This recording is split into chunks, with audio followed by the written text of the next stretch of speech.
आयोजक हैं स्वर्गीय श्री गोरेलाल जी जैन कैंटीन की स्मृति में मां श्रीमती कुसुम देवी जैन एवं समस्त श्रृंगार परिवार अशोकनगर। फर्म श्रृंगार jewellers, Mahavir steel, Mahavir jewellers, श्रृंगार फैशन, अशोकनगर, मध्य प्रदेश।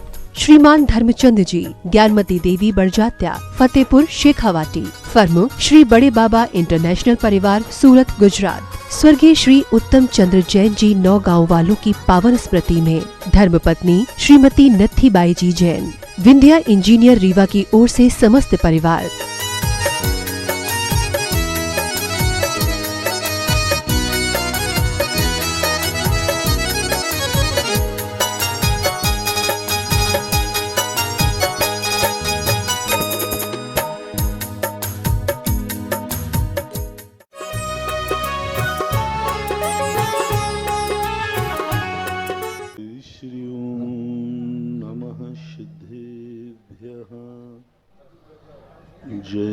जय श्री ओम नमः सिद्धेभ्यः।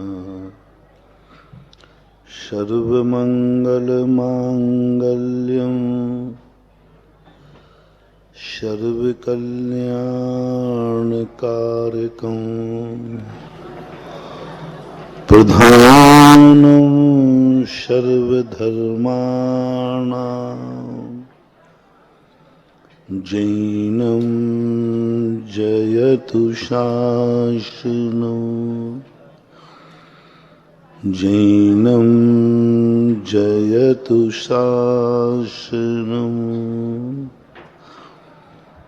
पंच परमेष्टि भगवान की, आचार्य श्री गुरुवर कुंद कुंद महाराज की जय। आचार्य श्री गुरुवर विद्यासागर महाराज की। देखिए जयकारा का आवाज नहीं आ रहा है, सब लोग जोर से बोलेंगे। पुनि पुंगा निर्यापक श्रवण सुधा सागर जी महाराज की, पूज्य सागर महाराज की, मुनि संघ की, सिद्धि चक्र महामंडल विधान की।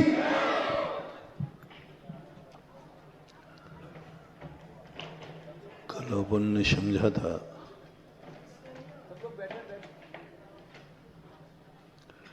कि एक वो जीव हैं जिन्होंने अच्छाइयों को कभी जीवन में छुआ ही नहीं है, सुना ही नहीं है, जानते भी नहीं हैं कि अच्छाई कोई चीज होती है, क्योंकि वह सदा पूरी जिंदगी में बुराइयों के बीच में रहा है। श्वान को नाली से अच्छा कोई स्वर्ग नहीं आता,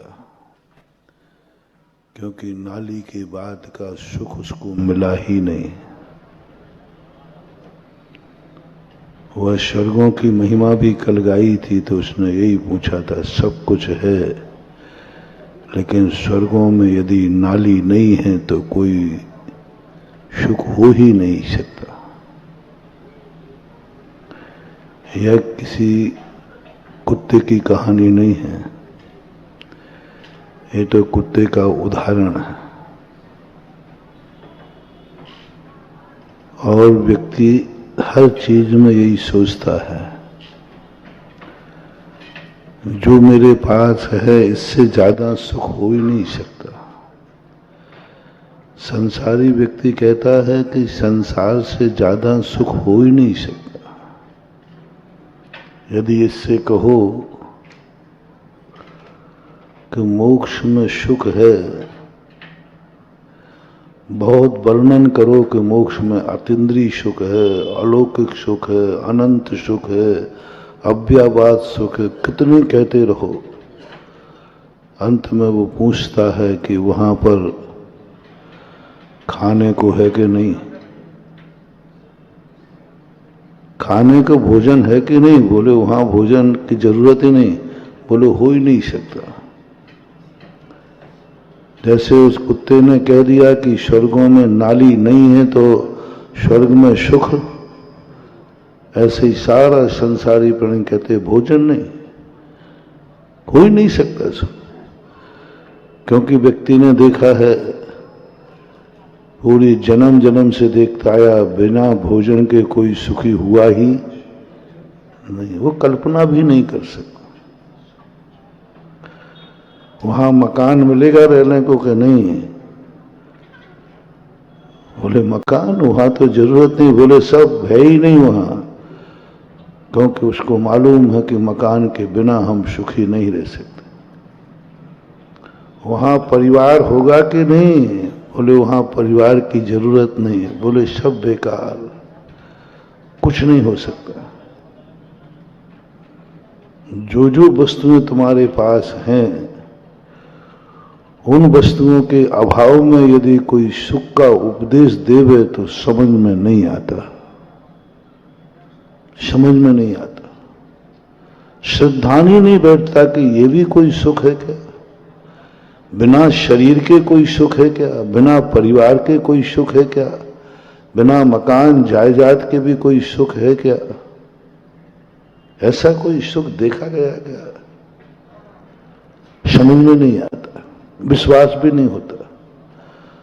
और अंत में तो व्यक्ति सुनने के बाद नकार देता है, मुझे मोक्ष नहीं जाना, क्योंकि वहां पर वो तो है ही नहीं जो मुझे चाहिए।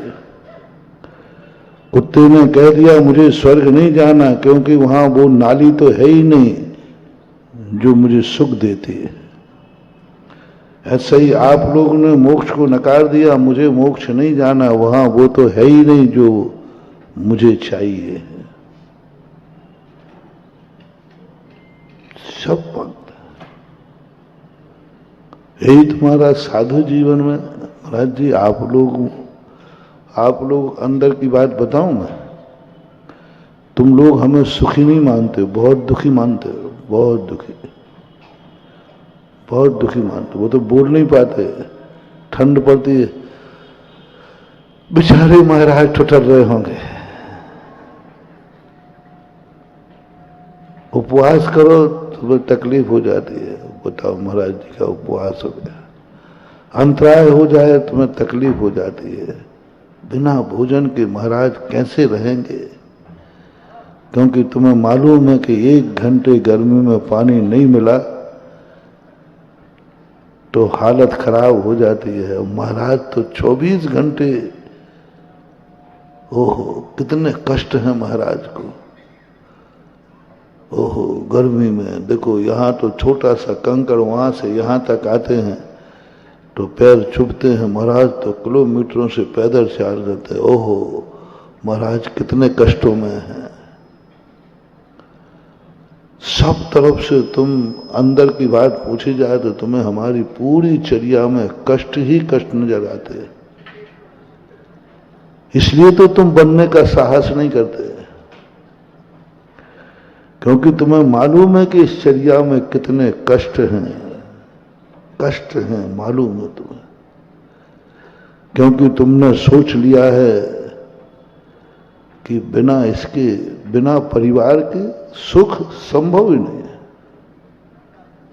और मुनि बनने के लिए मुझे परिवार छोड़ना पड़ेगा।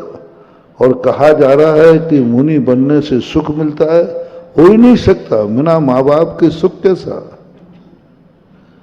सुख कैसा बिना माँ बाप के? कह रहे माँ बाप को छोड़ दो सुखी हो जाओगे। अब संसारी कहता महाराज जी ये कोई नई बातें हमें समझ में नहीं आ रही। हमने तो दुनिया में सुना है कि माँ बाप जिसके हैं, जो माँ बाप के पास है वह सुखी है, और आप कह रहे हैं माँ बाप को छोड़ दो सुखी हो जाओगे। बुद्धि के परे है। एक व्यक्ति ने मेरे से कहा कि महाराज जी ये सब माँ बाप परिवार को छोड़ करके सुख की कल्पना कैसे हो सकती है? मैंने कि तुम्हें नहीं आ रही समझ में, तो मैंने चलो।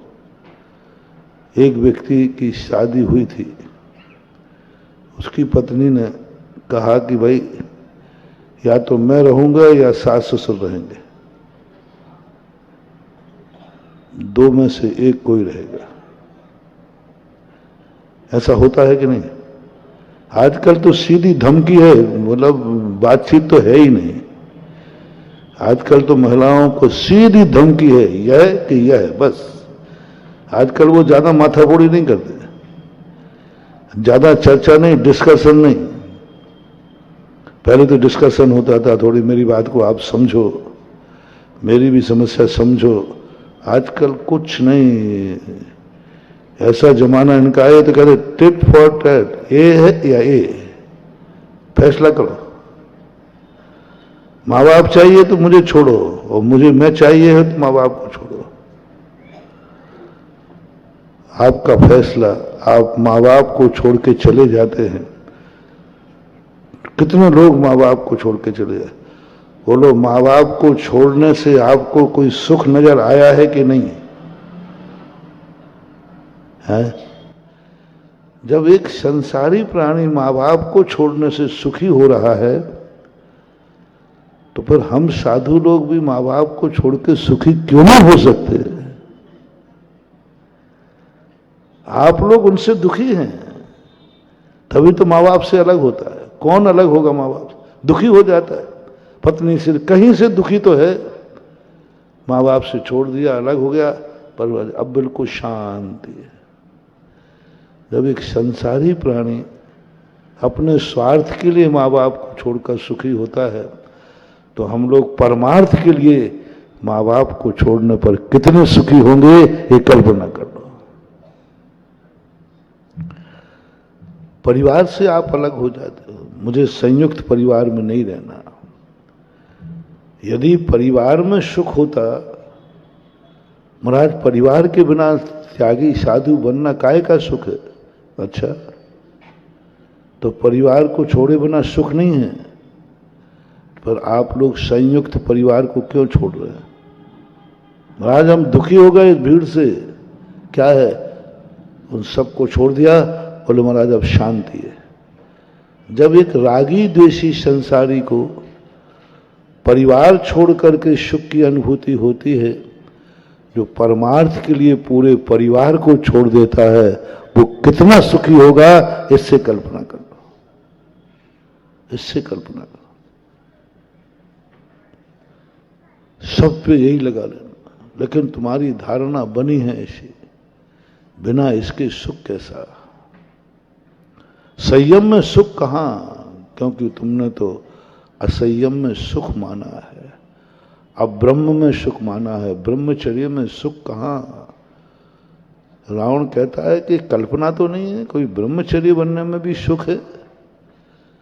सुख तो भोगने में है, सुख तो स्त्री में है, सुख तो पुरुष में है। स्त्री कहती है सुख तो पुरुष में है, विवाह में सुख है, वासना में सुख है। पुरुष कहता है स्त्री में सुख है, अब ब्रह्म में सुख है। वो ब्रह्मचर्य व्रत में कल्पना मांगता है। रावण से जब कहा गया तो रावण कहता संयम में भी सुख होता है क्या? संयम में भी सुख होता है क्या? ब्रह्मचर्य व्रत लेने से सुख होता है क्या? स्त्री पुरुष के संबंध तोड़ देने से सुख होता है क्या? हाँ, होता है, तुम्हारी कल्पना से बाहर है। देखो आप लोग, यदि स्त्री पुरुष एक दूसरे से सुख मिलता है, तो थोड़ा सा बिगड़ने पर डाइवर्स क्यों? थोड़ा सा बिगड़ने पर, अब आपकी वो स्त्री आपके पीछे पड़ी रहे तो सुख है, कि पिंड छूट जाए तो सुख है जब खटपट होती है? तो इसका अर्थ है कि तुम बाद में जाकर पछताते हो। जैसे जैसे तुम्हारा समस्याएं आती है तैसे समझाते हो। कई लोग रोते हैं, महाराज जी मैं क्या करूं, मैं गृहस्थी में फंस गया, इसलिए अब निकल नहीं सकता। तो मैंने कहा अब तो ऐसे लग रहा है कि वस्तुतः गृहस्थी के जंजाल के बाहर ही सुख है, पहले नहीं लगा। लेकिन कल्पना नहीं हो रही। 99% लोग धर्म और धर्मात्मा को दुखी मानते हैं। दुख की अनुभूति होती है, दुखी है। कल्पना भी नहीं हो सकती कि 48 टेम्परेचर का बुखार हो और साधु भोजन करने को गया हो और उसे भोजन नहीं मिला हो, अंतराय आ गया हो, कि आप कल्पना करेंगे कि साधु बहुत सुखी है क्योंकि आज अंतराय आ गया। महाराज आज बहुत सुखी है, महाराज के अवभाग्य उदय आया, पुण्य का उदय आया है, धन्य है महाराज, आज महाराज का सबसे शुभ दिन है, आज महाराज सबसे ज्यादा खुश हैं। बोले क्यों? बोले अंतराय आ गया। ये सीधी भाषा बोल रहा हूं कि उल्टी?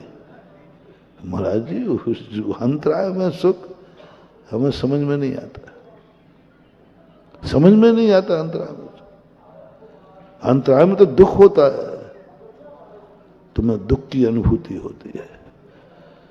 तुम हार नहीं दे पाए ये नहीं, तुम महाराज दुखी हैं इसका दुख होता है। ठंड पड़ जाए तो तुम दुखी हो। सैनिक पुराण में आया कि एक जंगल में महाराज रानी मुनि महाराज ध्यान में बैठे थे, बहुत कड़ाके की ठंड थी।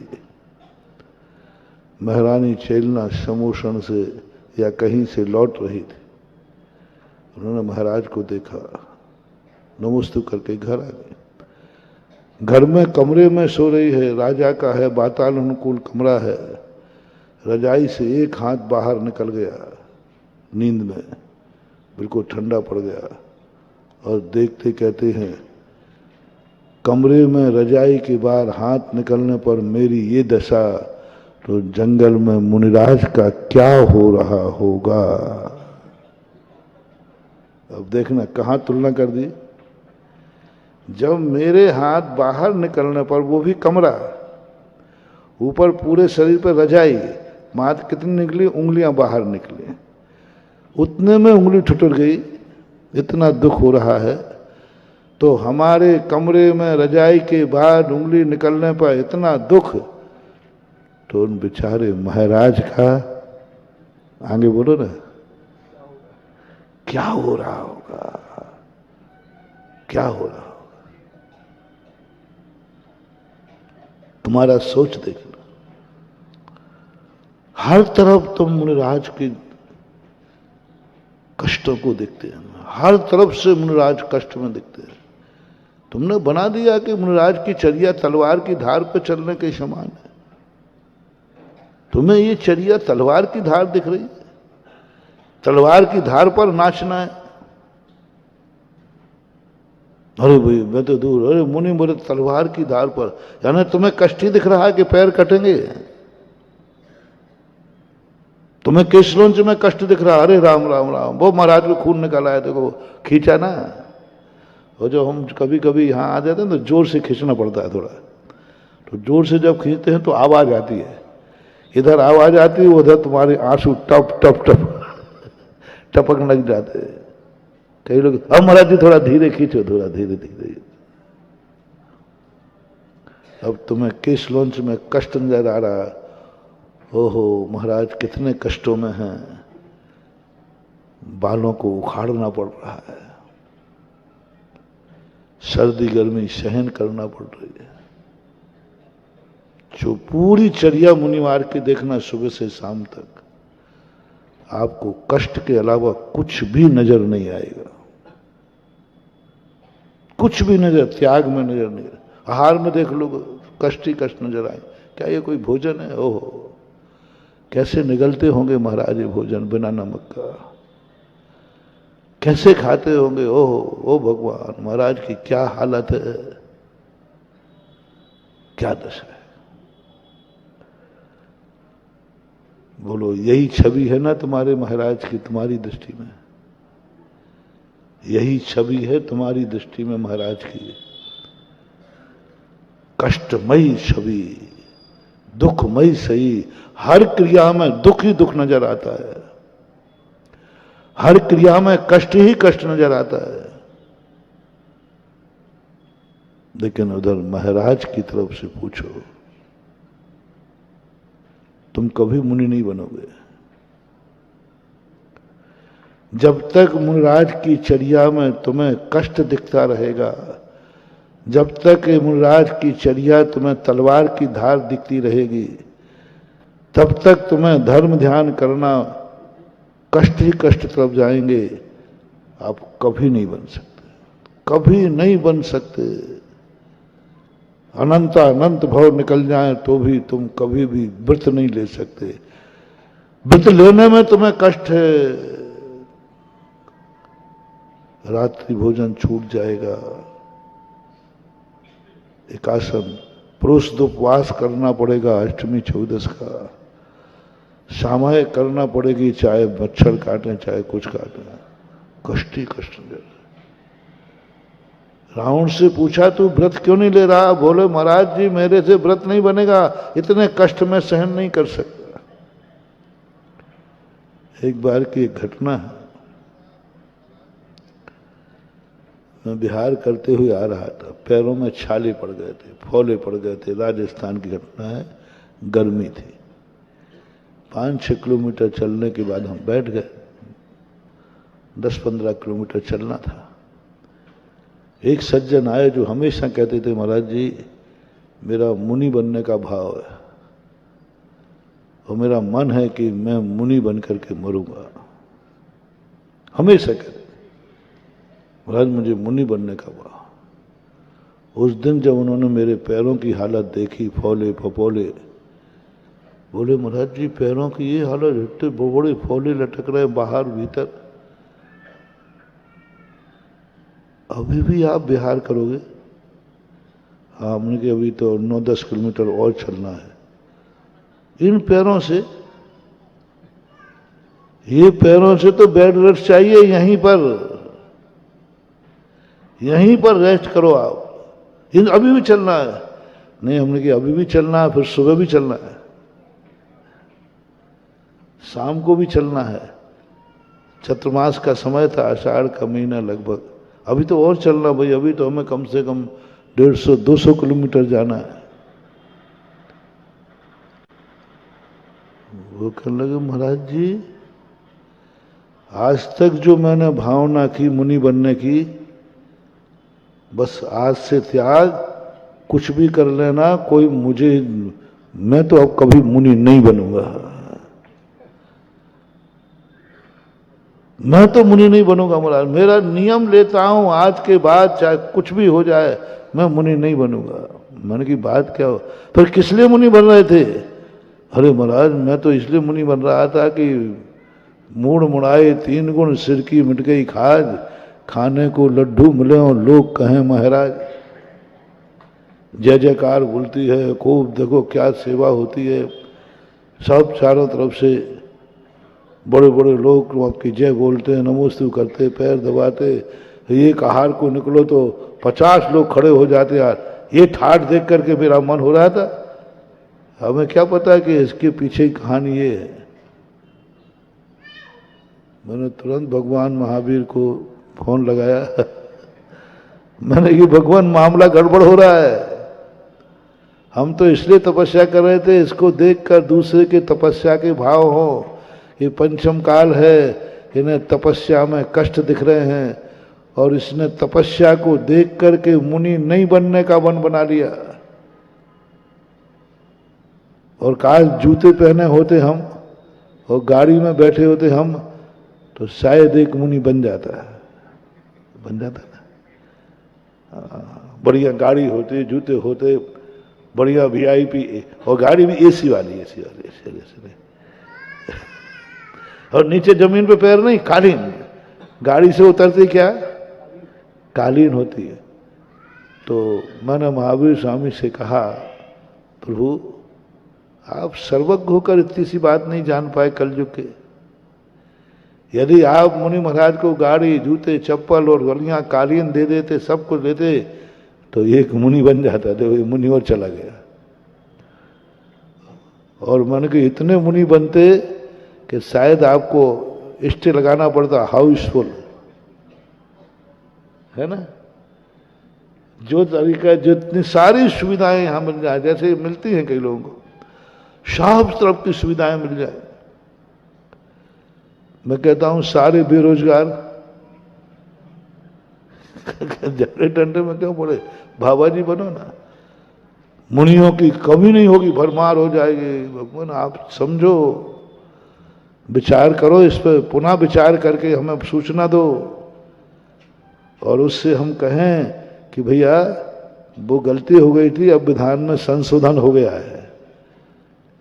हाँ, आज से महावीर स्वामी ने एसी गाड़ी की छूट दे दी है, मुनि बन जाएगा। महावीर ने क्या जवाब दिया? महावीर कहते वो नहीं बना सो नहीं बना, तुझे भी छोड़ना है तो छोड़ दे, लेकिन मेरी मुनिचर्या में छूट होने वाली नहीं है। बालो वा बुद्धो वा पुनः ज्ञानो वा, कैसी भी दशा में हो, चर्या तो जो थी है, और दुनिया के हर संप्रदाय ने काल से कंप्रोमाइज किया। महावीर के स्वामी के समकालीन बुद्ध थे, उन्होंने अपनी चर्या को इतने शिथिल करते गए, इतने शिथिल, क्योंकि जैसे ही कठिन चर्या देखे लोग भागने लगे, लोग कहने लगे मेरे बस की बात नहीं। बौद्ध ने कहा ऐसे में तो सब भाग जाएंगे। उन्होंने कहा रुको रुको, क्या महाराज ये कष्ट सहन मैं नहीं कर सकता, रुको रुको मैं जूते की छूट देता हूं। बहुत बहुत कठोर चर्या वाले थे, बहुत कठोर चर्या। सबसे पहले बौद्ध इतने कठोर चर्या में थे, जैसे ऋषभदेव महावीर से भी बहुत आगे की चर्या करने का प्रयास किया।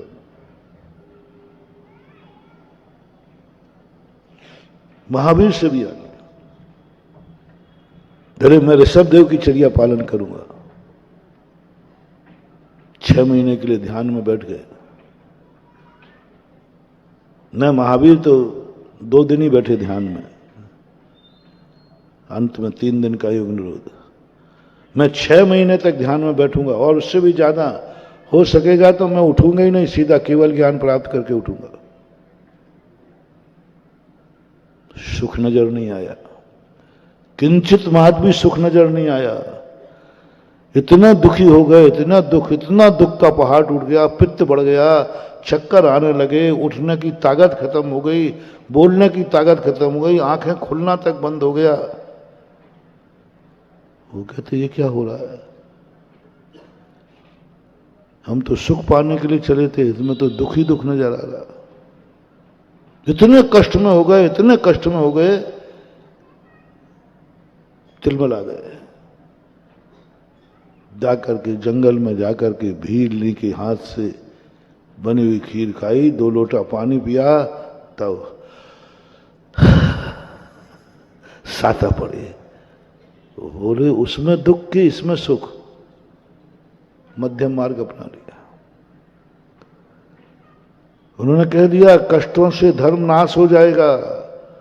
एक दिन ऐसा रहेगा कि यदि इतनी कठोर चर्या रही तो एक दिन इस धर्म को मानने वाला कोई नहीं बचेगा, कोई नहीं बचेगा।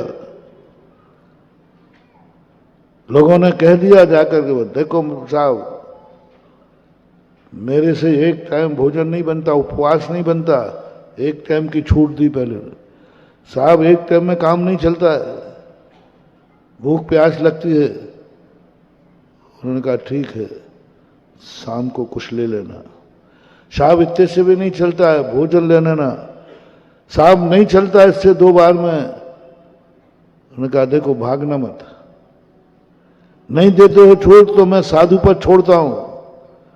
बौद्धन का छोड़ो मत, जितने बार खाना हो खा लो, लेकिन मुनि बने रहना, भागो मत। उन्होंने कहा साहब धूप लगती है, बोले भागो मत, छाता ले लो। उन्होंने कहा साहब पैरों में कांटे चुभते हैं, बोले भागो मत, जूते पहन लो। उन्होंने कहा साहब इतना पैदल विहार करते हैं, थक जाते हैं, बोले भागो मत, गाड़ी ले लो। बोले साहब कहीं ऐसे स्थानों पर भक्त हों जहां जाना पड़े, वहां खाने को यदि आहार नहीं मिले, शाकाहार, तो क्या करें? तो उन्होंने कहा ठीक है, साधु मत मत छोड़ो, मांस ले लेना, मारना मत, मरा हुआ ले लेना। अहिंसक था ये जैन बौद्ध धर्म, लेकिन धीरे धीरे धीरे इतनी शिथिलता, तो बस तुम मुनि बने रहना, साधु बने रहना, जो छूट चाहिए हो वो दे दो। अब तो शराब, मान, दिगंबर जैन श्रावक भी उससे कई गुना आगे है। बोले महाराज जी, उस बेटे को जानते जिसने आपसे बहस की थी? मैंने कहा भाई मुझे याद नहीं है। नहीं, वो आपसे एक बार बहस की थी, आपने गुटखा के ऊपर बोला था, तो उसने कहा था आप गुटखा के संबंध में कुछ नहीं जानते तो क्यों बुराई करते हो? आपने जब खाया नहीं है, अनुभव नहीं है, हम धर्म की बात नहीं जानते तो हम तो नहीं बोलते। आप जिस संबंध में नहीं जानते उसकी बुराई क्यों करते हो? वो बहस की थी। हमने कहा हाँ याद आ गया, किया था। आज वो अस्पताल में है, 4थे नंबर पर कैंसर है। उसने क्षमा मांगी है और कहा महाराज से कहना बचा लो, मुझे बचा लो। अब मैं इस जन्म में तो क्या, जन्म जन्म पर भी हम गुटखा नहीं खाएंगे, जो महाराज कहेंगे वो करेंगे, जो महाराज कहेंगे वो करेंगे, बस मुझे बचा लो। मेरी छोटी सी गृहस्थी है, जिंदगी है, बच्चे हैं, पत्नी है, माँ बाप कहते। उन्होंने कहा बेटा हमारा तो एक ही बेटा था। मैंने कही दादाजी बेटे से कह देना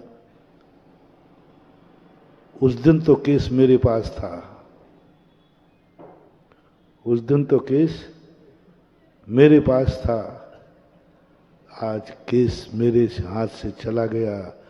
मरण जब निकट है, शरण तब विकट है, बस यही तो संकट है। यदि मरते समय किसी को बचा पाते तो बचा लेते, और मरते समय किसी को बचाने का है सवाल ही नहीं। अपराध करने के बाद अपराधी को बचाना अपराध है, और अपराध से बचाना ये धर्म है। हम साधु लोग अपराधी को नहीं बचाते हैं, अपराध से बचाते हैं। समझ रहे ना? अपराधी को बचाना अपराध है। अपराध कर चुका, अब उसको हम इसको जेल ना मिले, इसको सजा ना मिले, ये अपराध है। अपराधी को बचाना अपराध है। और 99% लोग अपराधी आते हैं, महाराज मुझे बचाओ, क्या हो गया? अब महाराज मेरे ऊपर केस चल गया, मैंने क्या किया था? हाँ महाराज थोड़ा गड़बड़ तो किया था, अब नहीं बचा सकता, मैं साधु हूं। साधु अपराधी को बचाएगा, साधुता खत्म हो जाएगी। उसी दिन साधुता खत्म हो जाएगी जब अपराधी को बचाएगा। चिन्वाणी ने स्पष्ट कहा अपराधी को नहीं बचाना, बचाना है अपराध से बचाओ। अपराध करने के पहले मेरे से पूछ लेते महाराज ये करूं या? तुमने कब पूछा? कब आई महाराज की याद? जब अपराध करके कोर्ट से भी सजा भूल गई। अब कौन शरण है? जब कोई काम नहीं आता बाबा आपका, तो भजन गाते आप लोग, मत बनाओ रे। जब तुम सब तरफ से थक गए, अब महाराज याद आते हैं, महाराज जी जेल जाने से बचा लो, आई एम सॉरी प्लीज, मैं तुझे बचा के अपने साधु पद को दाव पर नहीं लगाऊंगा। उसी दिन साधु पद बलिदान हो जाएगा, उसी दिन हमारा गुणस्थान गिर जाएगा। अनंत संसार में जिंदगी भर की साधना उसी दिन भस्म हो जाएगी जिस दिन मैं अपराधी को बचा लूंगा। बचा तो लूंगा, लेकिन जिंदगी भर की मुनि भर की तपस्या समाप्त, भस्म हो जाएगी। अपराधी को बचाया तूने, अपराधी को बचाया, देशद्रोही। अपराधी को बचाने वाला देशद्रोही, कानून द्रोही, और अपराधी को बचाना भी अपराधी को शरण देना भी अपराध है कि नहीं? कोई अपराधी को यदि तुम्हारे घर में छुप जाए तो बोलो, यदि कोई तुम्हारे घर में अपराधी को शरण दे दो तो शरण देने वाला भी अपराधी है कि नहीं है? तो तुम हमसे क्या अपराध मानते हो? पाप करने के बाद कह रहा महाराज बचाओ, गरीब कह रहा है महाराज बचाओ, बीमार कह रहा है महाराज बचाओ, कैंसर वाला कह रहा है महाराज बचाओ। क्या बचाऊं मैं? मुनीबत दाव पे लगाऊं? हर गरीब कहता महाराज बचाओ, अरे मैंने तूने अब महाराज जो कही सो करी, क्या कहते, अब महाराज जो किया है तो किया है, अब तो आप कोई बताओ, नहीं बचाऊंगा। तेरी गरीबी तेरे पूर्व के किए हुए पाप की सजा है, पूर्व में किए हुए पाप की सजा है आगम के अनुसार, शास्त्र के अनुसार। तेरा कैंसर पूर्व में पाप के किए हुए की सजा है, तेरा दुख तेरे पाप की हुई सजा है। बहुत दाव पे लग जाएगा महानुभाव।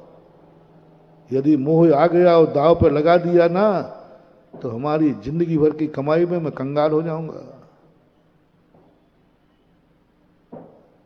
धर्मशास्त्र कहते हैं, द्रौपदी ने क्या कहा महाभारत में सजा में, जब चीरहरण हुआ तब द्रौपदी कहती है सास से, आप बैठे रहे, क्या मेरा चीरहरण होना चाहिए? क्या भरी सभा में बाल घसीट के लाना चाहिए? आप क्यों मौन हैं? बर्बाद हो गया हो। मैंने कहा भैया सब कुछ जा चुका है। मैंने कहा भैया अब मैं क्या करूं? सट्टा लगाने के पहले आ जाता, गुरुजी मैं थोड़ा गुरुजी मैं थोड़ा सट्टा लगाना चाहता हूं, लगा दूं? तो बोलो मेरा अधिकार था कि नहीं? अब मैं क्या अधिकार है बताओ? वो जुए में सब कुछ हार चुका है। आप लोग बताओ मैं क्या कर सकता हूं? बोलो ना, आप लोग बताओ, कोई बुक कर लूं मैं? पीछे की बोली लगवा दूं? क्या करूं बताओ तो सही। नहीं समझ पा रहे हो तुम धर्म क्या है, तुम्हारे गुरु क्या है, नमोकार मंत्र क्या है, भगवान क्या है। ये सब अपराधियों को नहीं बचाते हैं, ये सब अपराध से बचाते हैं। अपराध से बच जाओगे तो हैं? द्रौपदी के लिए यदि पहले पूछ लिया जाता तो ना चीरहरण होता और ना कुछ होता, कुछ नहीं होता। अपराध कर रहे, आज तुम पूछ रहे हो, जब तुम्हें गरीबी की सजा कर्म ने बोल दी है। जिनके पास धन था उस समय पूछ लेते कि महाराज मेरे पास धन है, इसका क्या उपयोग करूं, क्या उपयोग करूं? उस समय तुम पूछने नहीं आए। अमीर लोगों को देख लीजिए, आज महाराज के चारों तरफ ज्यादातर कौन लाइन लगा रहते हैं? गरीब, दुखी, परेशान। मंदिरों में भीड़ बढ़ रही है इनकी, घंटों दरवाजे पर महाराज के बैठे रहते हैं। कौन? दुखी लोग। 90% लोग महाराजों के दरवाजे आप देखना, दुखी लोग ज्यादा बैठे रहते। आओ रे सुख के दिनों में आओ, आओ अच्छे दिन में आओ। गुरु से पूछो, गुरु महाराज आज मेरा बहुत अच्छा दिन है, आज का दिन कैसे गुजारूं? आज का दिन कैसे? तुम शाम को आके पूछते हो जब होटलों में मुंह काला करके आते हो। महाराज मैं जन्मदिन मनाने गया था होटल में, वहां एक दंड फंद हो गया, मेरे ऊपर केस हो गया। अब पूछ रहे हो कब? आज होटल में जाने के पहले पूछ लेते, मेरा जन्मदिन है, वहां चला जाऊं? बोलो बताता कि नहीं बताता? मेरी भी इज्जत रहती कि मेरा भक्त जन्मदिन तीर्थ क्षेत्र पर गया है। तूने मेरा नाम लेकर मुझे भी बदनाम कर दिया है कि मैं महाराज का भक्त हूं और होटल में जन्मदिन मना रहा है और फंस गया बुरा कार्य करते समय। तो तू भी गया तो गया, गुरु को भी ले लो। गलत कार्य करने के पहले पूछो माँ बाप से,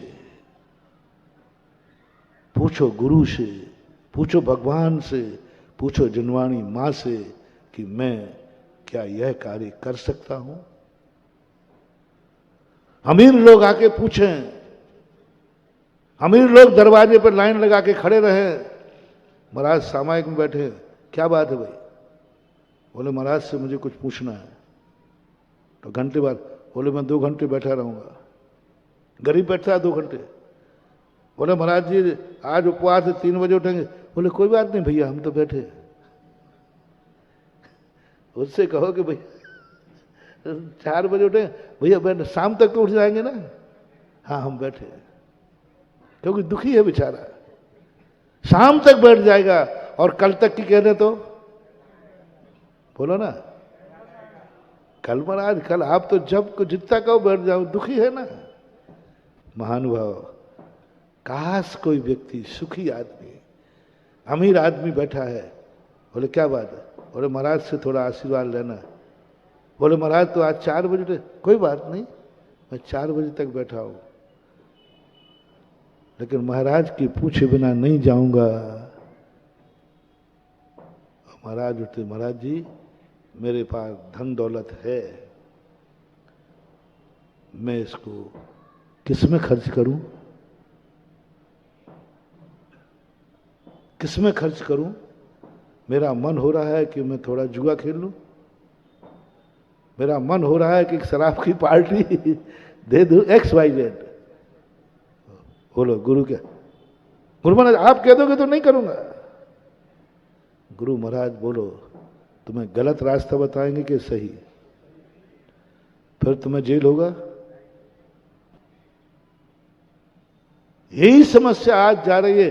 दुखी लोग तो बहुत आ रहे हैं, लेकिन सुखी लोग नहीं आ रहे हैं। गरीब तो बहुत आ रहे हैं, महाराज अमीरी दो, कुछ गरीबी बताओ, बहुत परेशान हो। दुकान जिनकी नहीं चल रही वो तो लाइन लगाए बैठे हैं, लेकिन जिनकी पौबारा है वो सुबह से शाम तक एक नहीं दिख रहा है। उससे कहो महाराज जी आए हैं ललितपुर में। अच्छा महाराज जी आए? हाँ नहीं चतुर्मास। अच्छा चतुर्मास भी हो गया? मुझे तो पता ही नहीं है। क्यों क्यों? टनाटन चल रहा है ना अभी, पौबारा अभी बढ़िया दिन चल रहा है। और ये दुख का दिन होता तो आने के पूछता भैया कब आ रहे हैं? खाने के बाद। ये जो अपना वीक पॉइंट है, इस वीक पॉइंट से ऊपर उठो, ऊपर उठो। सुख के दिन, अपराध करने के पहले गुरु को याद करो, अपराध करने के पहले माँ बाप को याद करो। मैं करूंगा, मम्मी पापा से पूछ के करूंगा। अपराध करने के बाद माँ बाप याद आते,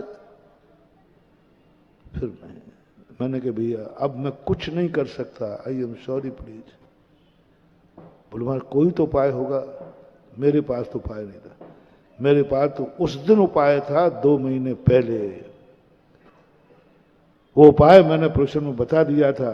अब वो उपाय तुम्हारे बच्चे ने माना नहीं, बहस की, आज तक कुछ नहीं हुआ तो अब बोलो ना, सब बोलो थोड़ा।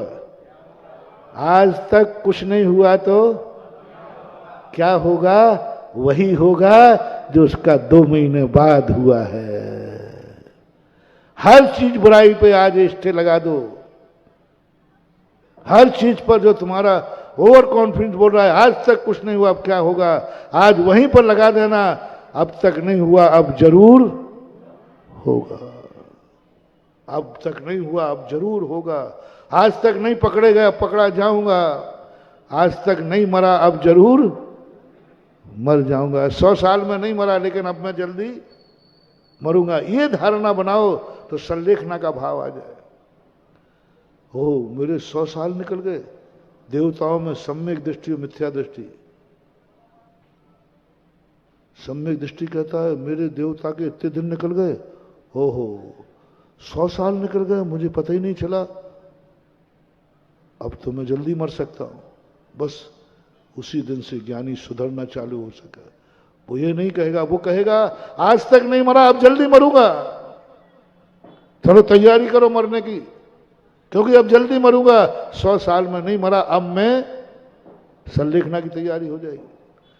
आज तक मैंने गुटखा खाया, कुछ नहीं हुआ, अब जरूर हो सकता है, चलो श्रीफल लाओ, अब मैं जल्दी छोड़ दूं। 25 साल में आज तक नहीं खाया, आज तक कुछ नहीं हुआ। गुटखा खाने वालों, आज तक नहीं हुआ, सावधान। अब क्या होगा उसका हर्ष बता दिया। ज्ञानी हो, आज तक नहीं हुआ, अब जल्दी हो सकता है, श्रीफल उठाओ और महाराज के पास चल के त्याग करो। और कहना भाई क्यों त्याग करा है? बोले महाराज आज तक नहीं हुआ, लेकिन अब जल्दी तो होने के पहले मैंने कहा गुरु याद आ गए, क्योंकि गुरु महाराज आए हैं, अभी कैंसर नहीं हो पाया, उसके पहले गुटखे का त्याग कर दो बेटा, बच जाओगे, बच जाओगे, बच जाओ। कैंसर होने के पहले त्याग कर दो, कैंसर होने के बाद फिर मैं अपनी जिंदगी भर की तपस्या तुझे बचाने में दांव पे नहीं लगाऊंगा। सुन लो रे मेरे भक्तों, मेरे ऊपर ज्यादा विश्वास करके बैठे हो, खुली कह दिया, तुम भली मेरे भक्त हो, लेकिन तुम्हारे लिए मैं अपनी जिंदगी भर का मुनिव्रत दांव पे नहीं लगाऊंगा। कैंसर होने के बाद मैं अपनी जिंदगी दांव पे नहीं लगाऊंगा, क्योंकि तुम अपराध की सजा घोषित हो चुके हो।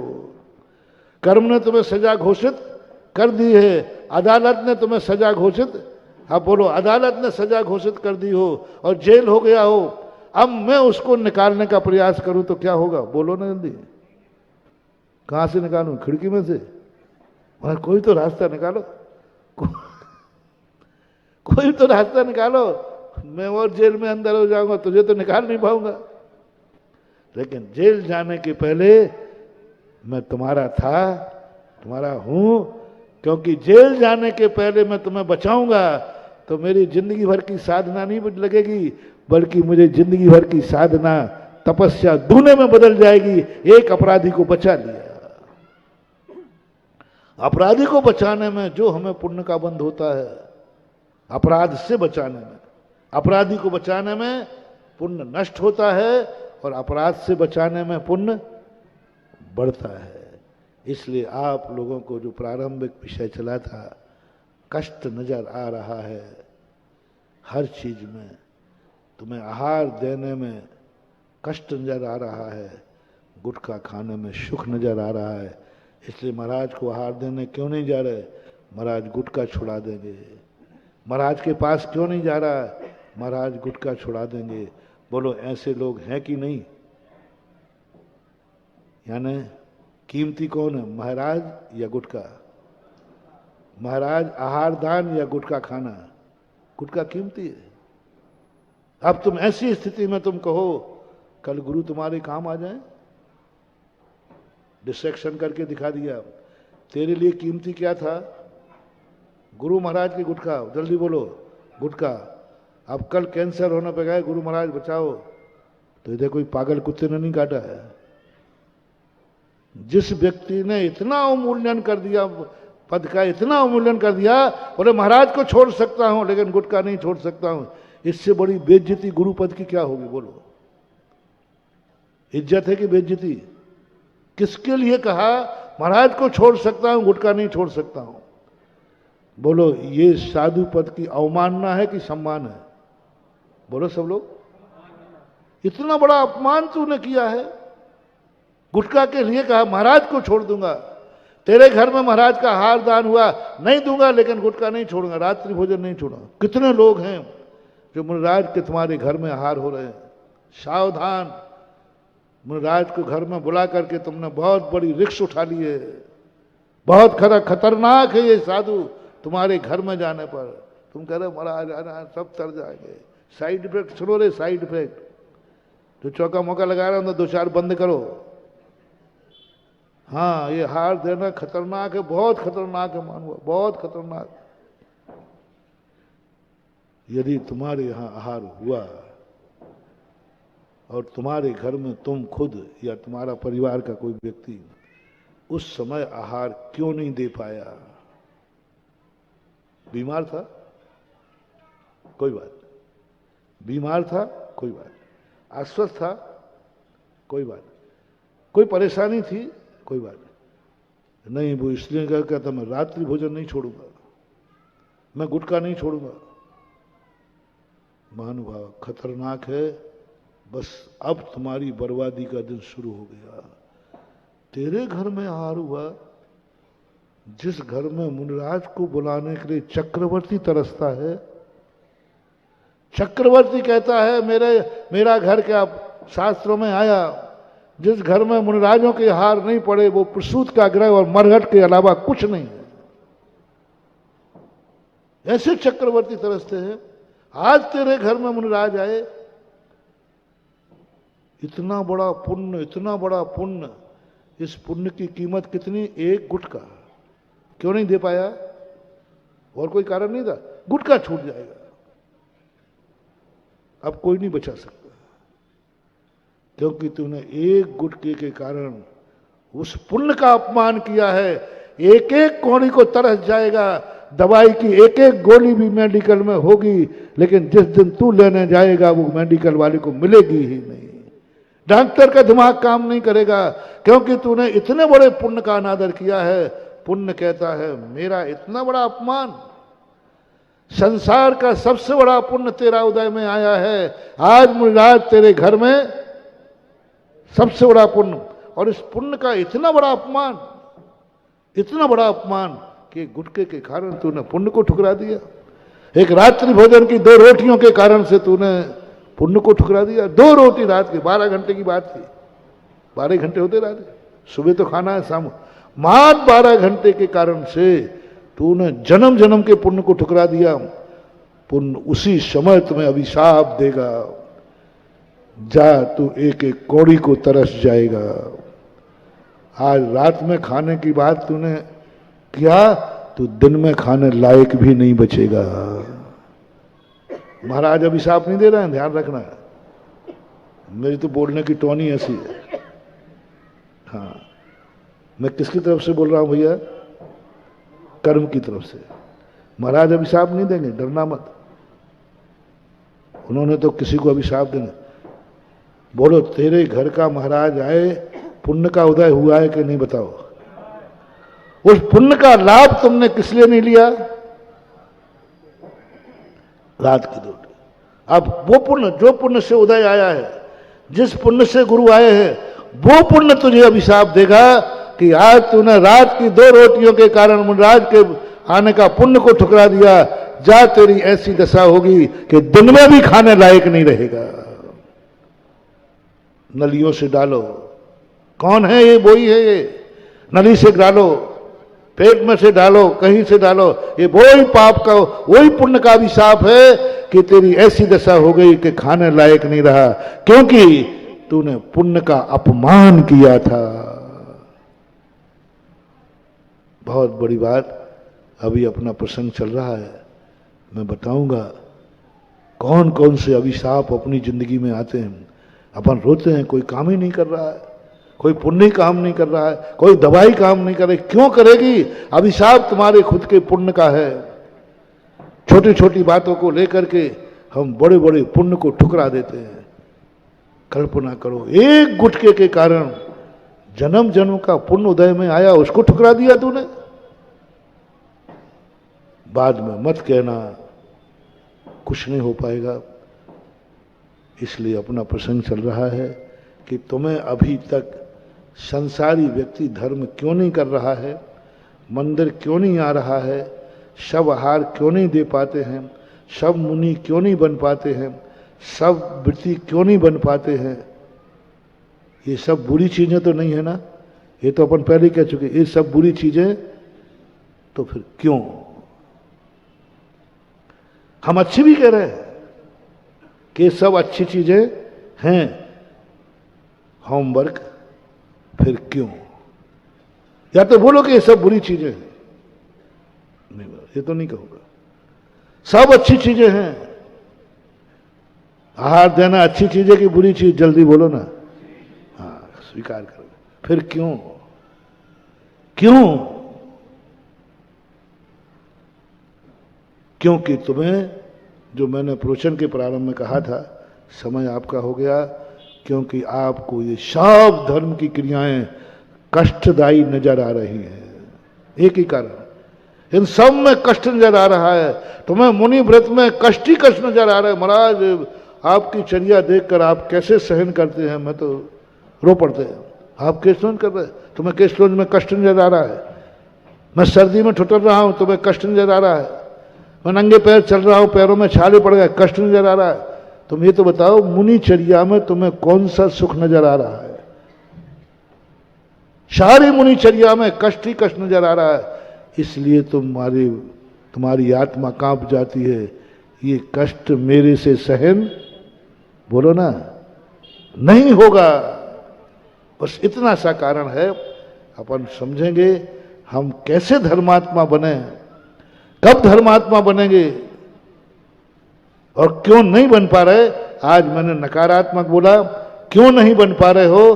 क्योंकि तुम्हें हर क्रिया में कष्ट नजर आ रहा है। और कुछ भी डिस्कशन अपन कल विचार करेंगे। महावीर भगवान।